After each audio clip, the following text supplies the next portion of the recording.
Good morning class. आज हम करने जा रहे हैं मोस्ट प्रोबेबल स्पीड। और मोस्ट प्रोबेबल स्पीड में फॉर्मूले हैं इसके आपके पास। तो हमारे पास मोस्ट प्रोबेबल स्पीड क्या होती है, यानी कि अपने पास जो मॉलिक्यूल हैं गैस के, that speed which is possessed by the maximum fraction of the total number of molecule, यानी कि जितने भी मॉलिक्यूल्स हैं अपने पास, उन मॉलिक्यूल्स में सबसे ज्यादा जो स्पीड अपने पास होगी that is called most probable speed. और इसका फॉर्मूला होता है √2 kBT/m। नेक्स्ट है अपने पास मीन हमारे पास किसके बराबर होती है, यानी कि जो एवरेज लेते हैं हम, दैट मीन्स कि सबको जोड़ो और जितने नंबर ऑफ मॉलिक्यूल्स हैं अपने पास उससे हम क्या कर दें, डिवाइड कर दें। और मैक्सवेल ने जब इसको डिफाइन किया था तो इसकी वैल्यू इन्होंने दी थी √8 kBT/m पाई के बराबर। ठीक है। और इसी तरीके से अपने पास थर्ड है root mean square speed. Root mean square speed हमारे पास वही CRMS, और ये हमारे पास बराबर होगी √C1² plus C2² up to CN² divided by हमारे पास क्या है, N। और CRMS जो है हमारे पास that is equal to 3 kBT divided by M। ये हमारे पास क्या होगी, रूट मीन स्क्वायर स्पीड होगी। तो अपने पास यहाँ पर ये चीज़ें हैं। और इसके बाद अपने पास है क्या, डिग्री ऑफ, ये इंपॉर्टेंट एस्पेक्ट है, degree of freedom. Degree of freedom क्या है हमारे पास, कि हम क्या कर रहे हैं कि जैसे हमारे पास जो डायनामिकल सिस्टम है, जो टोटल नंबर ऑफ कोऑर्डिनेट हैं और इंडिपेंडेंट क्वांटिटी रिक्वायर्ड है किसी को डिस्क्राइब करने के लिए कंप्लीटली, उसकी पोजीशन, उसकी configuration of system, that is called degree of freedom. तो इसके लिए हमारे पास एक फॉर्मूला होता है, डिग्री ऑफ फ्रीडम एन से डिनोट करते हैं। Degree of freedom equals to 3 × A-R। A जो है अपने पास, ए हमारे पास होता है नंबर ऑफ, ए क्या है अपने पास, number of particles in the system में जो पार्टिकल्स हैं। और आर हमारे पास क्या होता है, रिलेशन बिटवीन देम, उन पार्टिकल्स में। अब जैसे देखो मैं निकाल के दिखाती हूँ आपको। पहला मैंने बात करा मोनो अटोमिक है, तो यानी कि अपने पास एक ही पार्टिकल है। मोनो अटोमिक है तो एक ही पार्टिकल है, तो अपने पास n इक्वल्स टू 3 × 1। अब अकेला ही पार्टिकल है तो उसका किसी के साथ कोई रिलेशन होगा नहीं, तो क्या हो गया, 0। तो मोनो अटोमिक के लिए डिग्री ऑफ फ्रीडम की वैल्यू कितनी हो गई, 3। अब मान लो मेरे पास अगर क्या हो, डायाटॉमिक हो गए, यानी कि 2 हो गए अपने पास। तो 2 हो गए तो अपने पास यानी कि एक ये और एक ये, तो इसका इससे रिलेशन, इसका इससे, तो रिलेशन की वैल्यू कितनी आ गई, 3।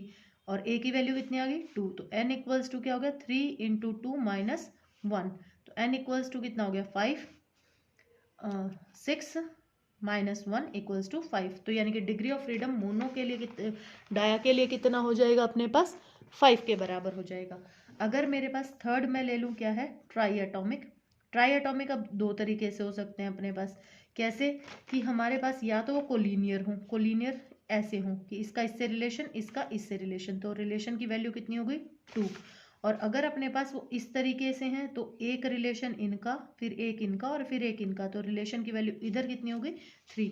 तो पहले लीनियर के लिए अगर हम बात करें तो लीनियर के लिए वैल्यू डिग्री ऑफ फ्रीडम किसके बराबर आ जाएगा अपने पास, 3 × 3 - 2। तो 9 - 2 इक्वल्स टू 7। तो डिग्री ऑफ फ्रीडम लीनियर के लिए ये आ जाएगा। और नॉन लीनियर के लिए हमारे पास वैल्यू क्या आ जाएगी, नॉन लीनियर के लिए वैल्यू कितनी आ जाएगी अपने पास, n इक्वल्स टू 3 × 3 - 3। तो ये वैल्यू कितनी आ जाएगी, डिग्री ऑफ फ्रीडम 6 आ जाएगी। अब नेक्स्ट टॉपिक है हमारे पास law of equipartition of energy.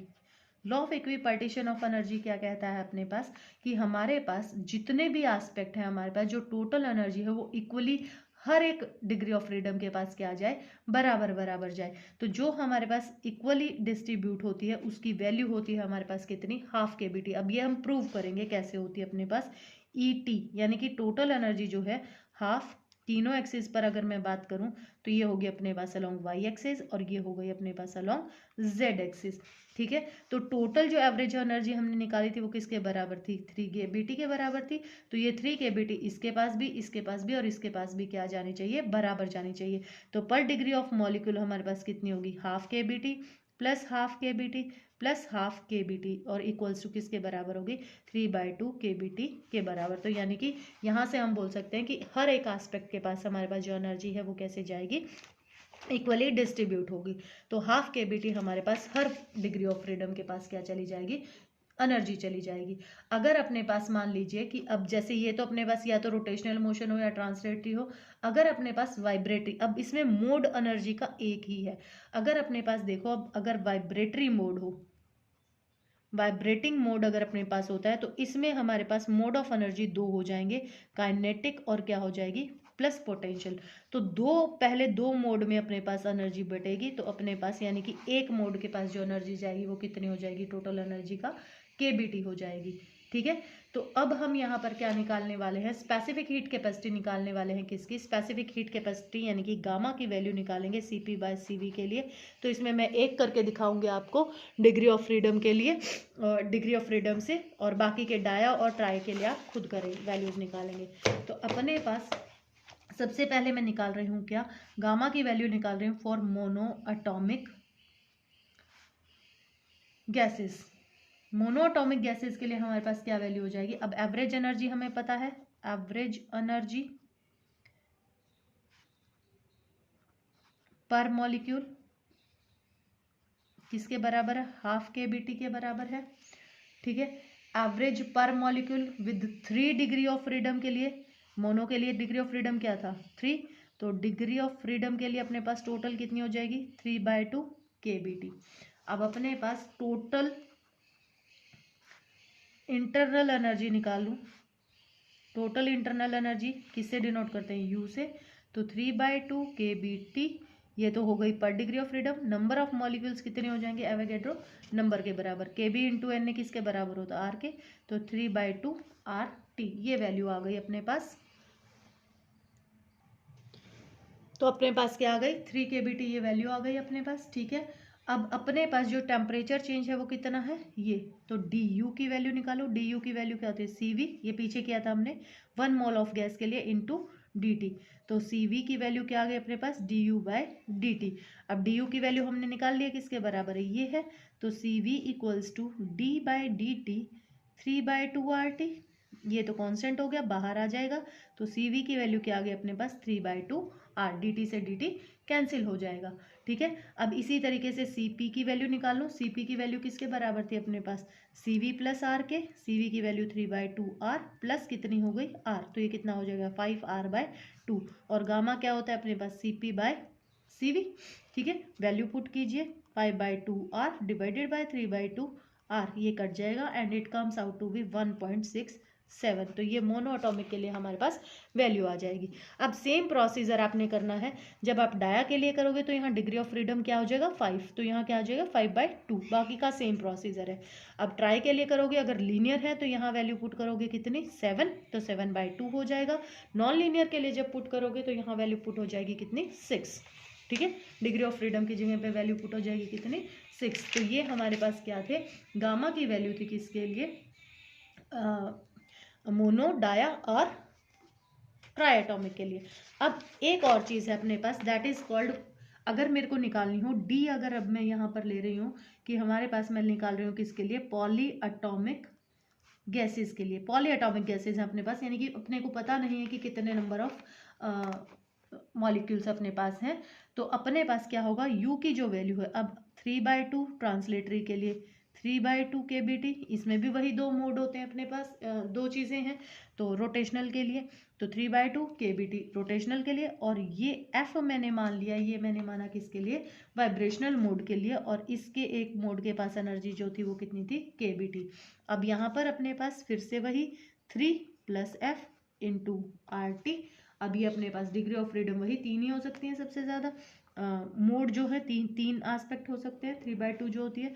अब यहाँ पे CV की वैल्यू निकालो तो कितनी आ जाएगी 3F × R, CP की वैल्यू कितनी आ जाएगी 4 + F × R, और CP/CV जो है अपने पास वो क्या दे देगा गामा, और ये हो जाएगी 4F, R से R कैंसिल हो जाएगा, प्लस 3F, तो ये वैल्यू आ जाएगी अपने पास किसके लिए, गामा के लिए। इसी तरीके से हम डिटरमाइन कर सकते हैं क्या, n डिग्री ऑफ फ्रीडम अगर अपने पास हो तो उसके लिए ये एक जर्नल फॉर्म आ जाएगी अपने पास, तो U = n कितनी होती है एक के पास, हाफ KBT इंटू NA, ये वैल्यू आ जाएगी, कितनी आ गई, N/2RT।